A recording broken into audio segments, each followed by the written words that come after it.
Hello, this is Dr. Gladden, and I am sharing the first PowerPoint for our human trafficking trauma collective course. So you're going to have a couple things to do. Your Friday night material is all fully online for you to do at your own pace. You do not need to join a class for Friday night. You will watch this PowerPoint, the second PowerPoint on international human trafficking, and the video that's posted, and then you'll answer a discussion board that is all in e-learning for you. Saturday, please join us for our other portion of our class. So we will see you on Saturday. So for today, we're going to start with our PowerPoint that's just going to give us some very basic information on human trafficking. So I'm going to share that PowerPoint and continue to talk through that with you.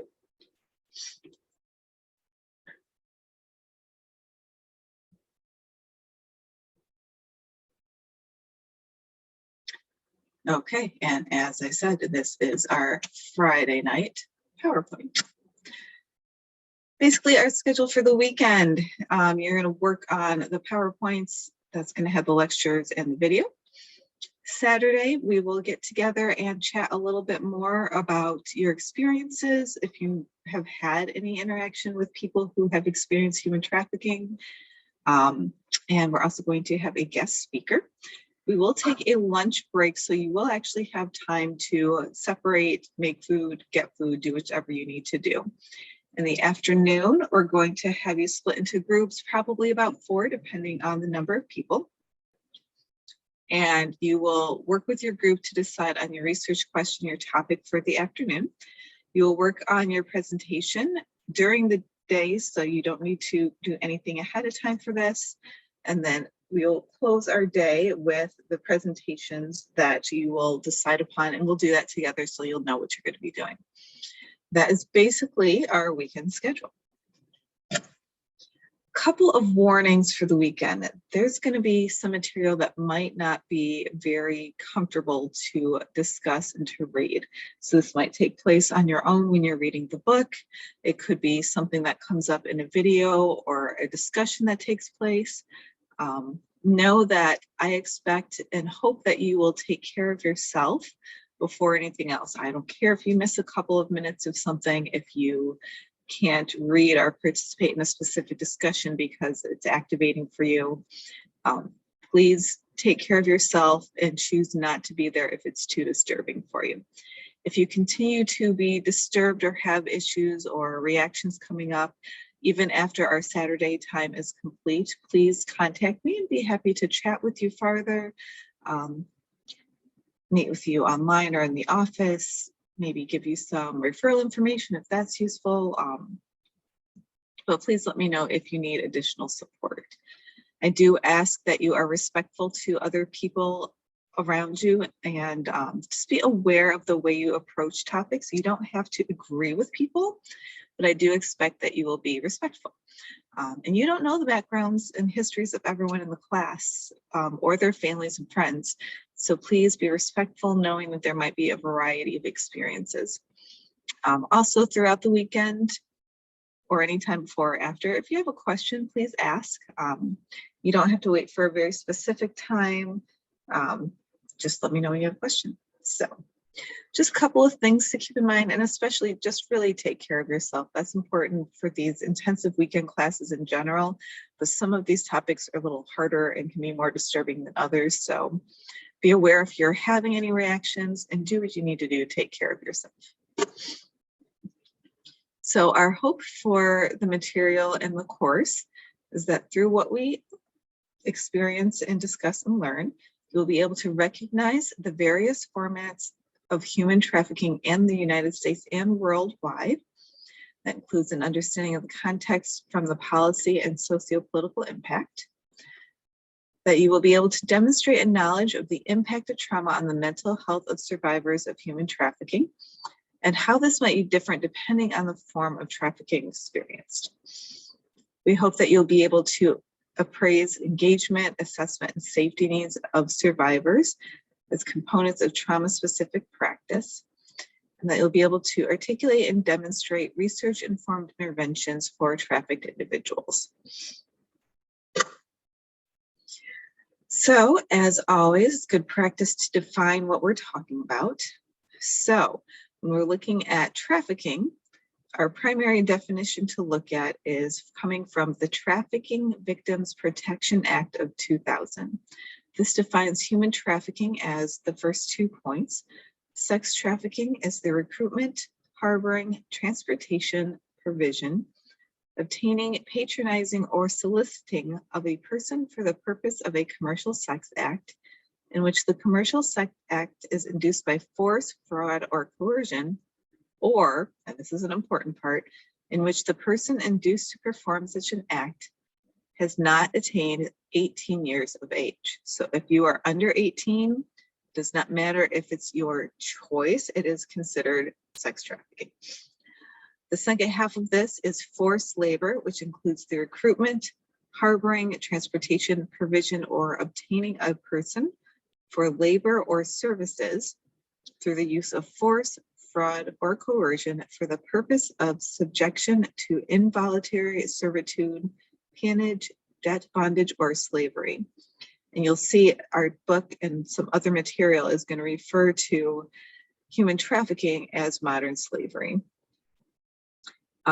It is interesting and useful to note that forced labor, which is also known as involuntary servitude or modern slavery, is the biggest sector of trafficking in the world. That's according to the US Department of State. So even though you might hear about sex trafficking more often, as far as the number of people involved, forced labor is by far the largest. You might also note that in addition, if we're talking about domestic servitude, that will refer to individuals who are forced to work in homes. At times, this will mean that the individual's identification cards or travel documents have been confiscated to limit the freedom of movement of the individuals, as well as a whole host of other actions that have been taken by the people who are involved in the trafficking. So those are a couple of terms that is useful to know when you're looking at the overall definition and starting to look at the scope of the issue of human trafficking. There are 5 types of trafficking, and you'll see slightly different variations of this. For forced labor, that was one of the items that we talked about on the last slide. That could include, or this could be another item, but forced criminal activities. So that might be something such as being forced to carry drugs against your will. Trafficking in women, and this should also say, it's not just women, right? So trafficking for sexual exploitation, you will see this the most with women, but is not limited to women by any means. So you will see men and children involved in sexual exploitation trafficking as well. There's also a trafficking trade for the removal and selling of organs. So that's something that might not be super obvious or super coming to your brain the first time you think of trafficking, but there's an actual trade for organ for transplant. And then there's also people smuggling, which we'll talk about quite a bit when we look at more of the international focus. You could also see combinations of this take place. So as with everything else, it can get a little bit messy just in how we define what exactly is happening, lots of layers. One thing that is useful to know is that the internet is being used more and more for recruitment of trafficking. So one source said that if you shut down one venue, the traffickers will find a new one. If there's vulnerable people and communities, there will be someone who will exploit them. So online recruitment has increased over the past few years by 22%. This includes a lot of the time during lockdown. People are coming from different locations, and as people weren't moving around as freely, more people were being trafficked originally through the use of the internet. So you start to see more information recently about the police and other law enforcement trying to find ways of limiting the use of different social media platforms due to the increase of recruitment for trafficking in this area. So in Facebook, it was up 120%. 25%, 125%, and 95% Instagram. So you might see some reports and start to consider how to protect people during their use of the internet. If you have youth in the house or work with children or teenagers, then this would be something that you should really be paying attention to. So numbers and statistics, I think it's very challenging to look at numbers. So in 2020, the official number was 109,216 victims and survivors. However, it's well known that there's a lot of situations where this is much more informal. So for example, in some of the countries in West Africa, many children are forced to work to help out with their families for very low wages that they might not ever get. It might be turned over to their families, or the children themselves might be sold to someone to do the work. There's going to be more than 109,000 people in that kind of situation that are not going to be counted or identified or really examined in any thorough manner. So even though we're looking more at numbers that we see here, I don't want to discount what's taking place in some of the more developing parts of the world. The top 3 countries, when you're looking at human trafficking recently, has been Afghanistan, Algeria, and Burma, which is also called Myanmar. Both Afghanistan and Burma have had a lot of refugee movement in the past 10 to 15 years. So that would, to me, make a lot of sense. And Algeria being in Northern Africa, which is often kind of a transit location. My guess is that a lot of that is involved with people moving. If you're looking at the United States, the top 3 cities are Houston, Washington, D.C., and New York, which I think kind of makes sense when you think about the size, the location, and what might be taking place as far as international movement in those 3 locations. So just a little bit of very basic information. Some other numbers and statistics that might be useful to see.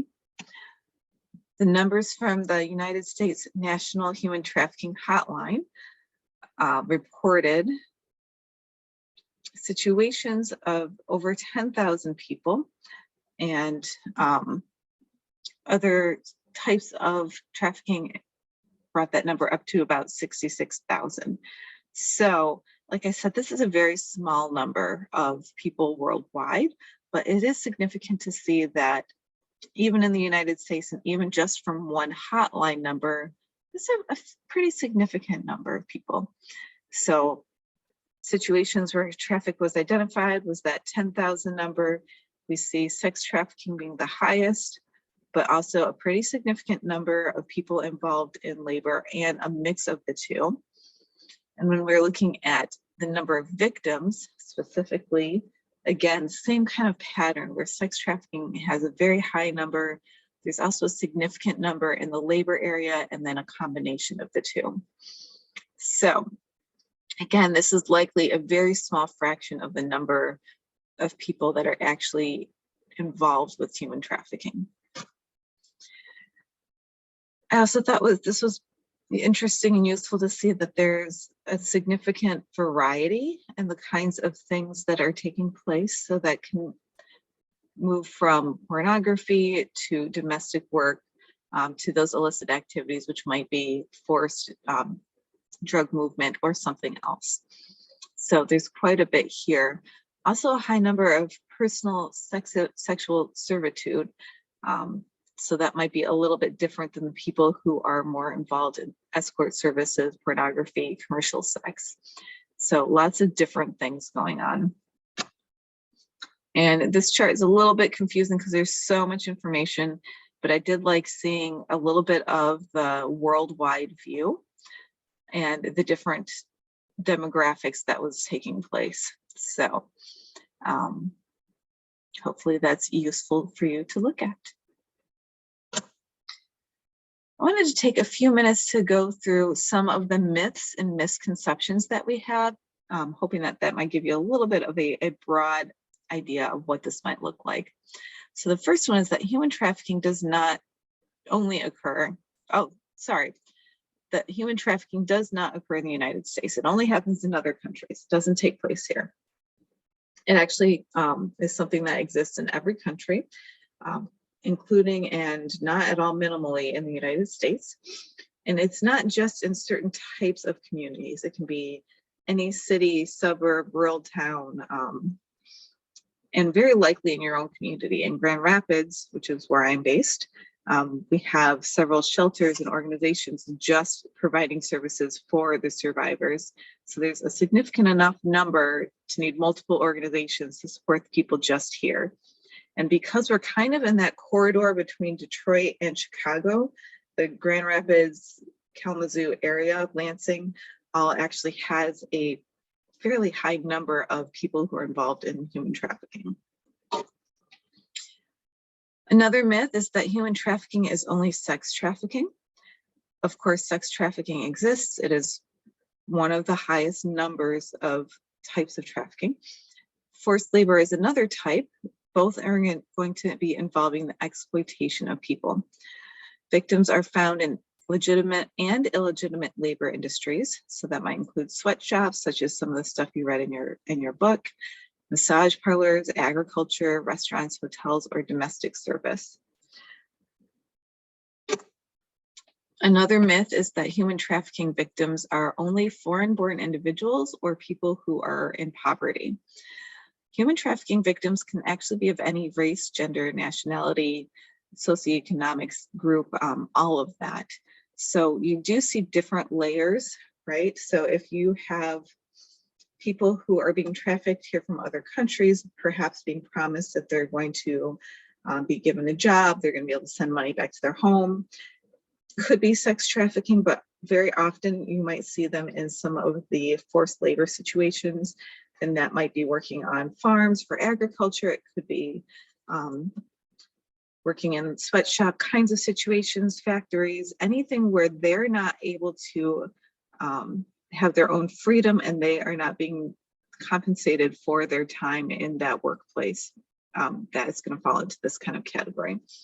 However, what we see, and I can say often, because I'm not really sure how the numbers break down, but in higher socioeconomic groups, you might see teenagers who are vulnerable for more personal reasons, or mental health or family support is not entirely there. Or even if it is there for the child, maybe it's not there for the family. So you might have situations where the parents are trafficking the children, or the children are wanting to, maybe something as simple as just make money to buy clothes, kind of like the story in the book. And then someone kind of lures them into some of the sexual exploitation where they don't really know that that's what they're getting into, but once they're there, it's very hard to get out. So could be people from any kind of background or situation. Another myth is that individuals must be forced or coerced into sexual commercial sex acts to be victims of human trafficking. As our definition said in the beginning, anyone who is a minor who's under 18, they are considered to be victims of human trafficking, even if they think it's their own free will. They are not of an age to make that decision. So keep that in mind as well. I do think it's interesting to note a lot of the literature uses the word victims, and others, and social work tends to like the word survivors. So victims tends to be something where it's for people who are still in that situation. Survivors tends to be used more often for people who have gotten out of the situation in some way, shape, or form. So if that's useful for you. Another myth is that human trafficking victims will attempt to seek help when in public.